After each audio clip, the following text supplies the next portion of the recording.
Hey everyone!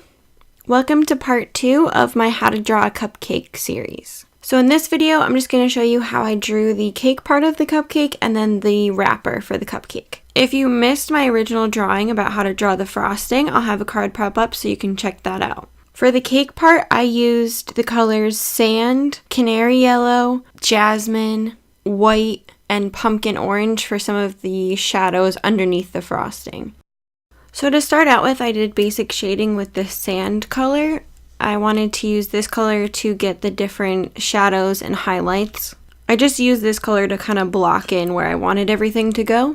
And then I used the pumpkin orange to do a little bit of the shadows underneath the frosting. Then I used the jasmine to get a darker color kind of all over the cake part.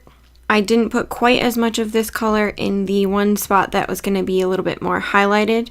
Then I went back with the sand again just to kind of get more of an overall color.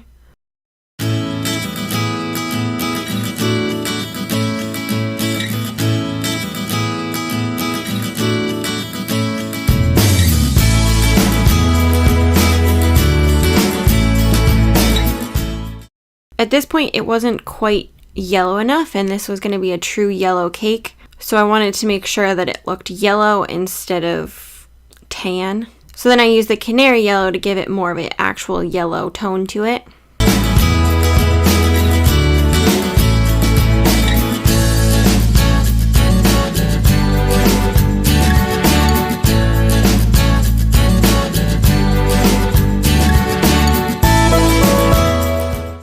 And once I kind of had these colors blocked in, I decided to move on to the wrapper part. I didn't completely finish and burnish the cake part until I was further along with the wrapper part. So for the wrapper, even though the wrapper itself is white, there's enough shadows that you don't want to actually just leave it blank and draw it in white. So for most of the wrapper, I used a mix of grays and light greens. So I used the darker grays to make the shadows caused by the folding of the paper. I only did this really lightly at first, and then I decided to fill in some of the colorful dots. I wanted to get an idea of how dark those would be before I continued with the paper. I didn't want to end up making the paper too dark and then have it not look white anymore. Whenever you're drawing something that's technically white, it's not actually white, you're just tricking the eye into thinking it's white. It's important to be able to compare the thing that's supposed to be white with the surrounding colors. The effect of how those colors look compared to the space that's white will be what tricks the eye into thinking it's white. So it's really important to make sure that you have the surrounding colors kind of done first to see in comparison how it's going to look. If you have something that's white next to another very light color, then you don't want to add too much dark shadows. But if the area of white is next to something darker, you can get away with adding a little bit more color to it and it'll still look white even though you're not actually drawing it white. So just like with the sprinkles, I just chose a bunch of colors that I wanted to use for the circles. Some of them were full circles, but a lot of them were parts of the folds of the wrapper. So for each one, I made sure that I had a shadow color for where it was kind of going into the fold, and then a highlight for the portion that was sticking out more.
I did kind of the base layers for the dots, and then I went back to get an overall color on the wrapper itself.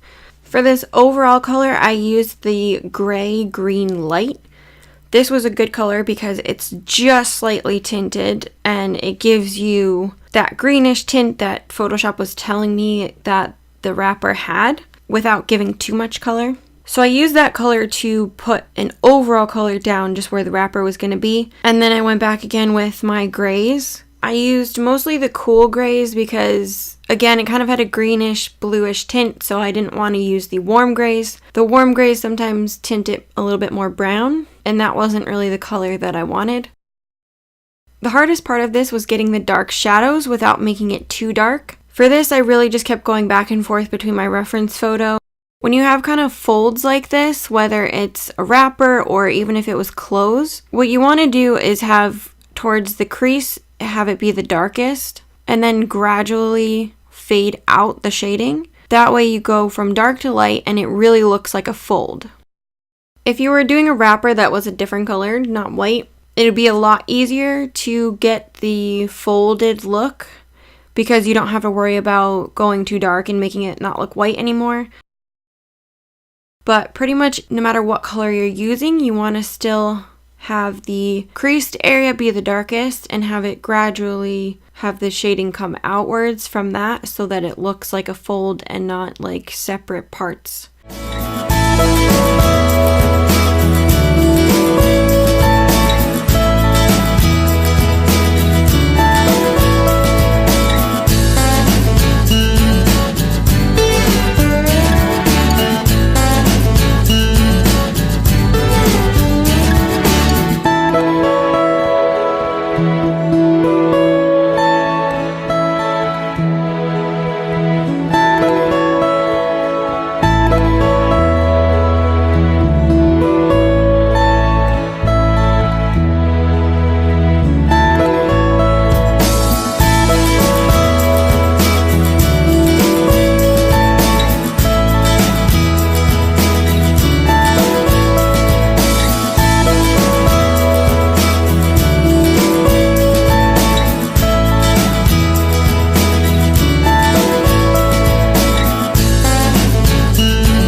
I burnished each color dot to make sure that the color was really rich. For the most part, I used the actual color to burnish, and then I went back over with white to create more of a highlight in some of the highlighted areas. Another thing that's really important here is you want to make sure that the dots are not all perfect circles. Because they're being folded in different spots, if you do them as perfect circles, it won't look like they're folding with the paper. It'll look like you added circles on top of the paper.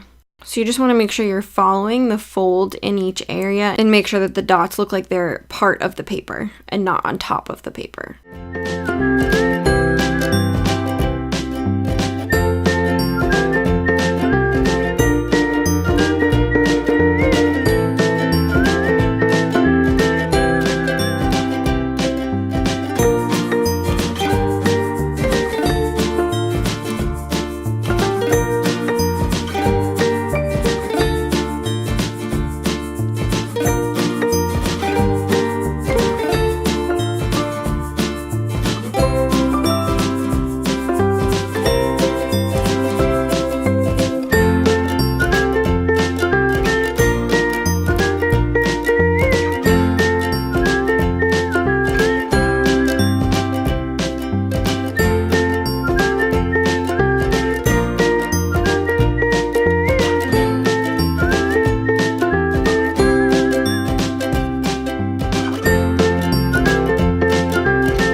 So once I had kind of the general idea of the wrapper, I went back and I burnished the cake part. The reason why I waited to do this was because I wanted to make sure that I didn't want to change the shape at all. As you can see, there's a couple parts where the cake is kind of going into the wrapper, and I wanted to be able to show that. So I wanted to make sure I had my wrapper mapped out first. To burnish the cake, I just used the sand and then I used some white in that really highlighted area. And then after I finished the cake, I used the gray-green light and I went back to get a little bit more of color all over the wrapper portion. At this point, I was pretty happy with most of the folds. I did go back and darken a couple of the shadows, but then after that, I just burnished the whole thing with white, and then I just glazed some of the darker areas just to make sure that the fold looked as dark as it should.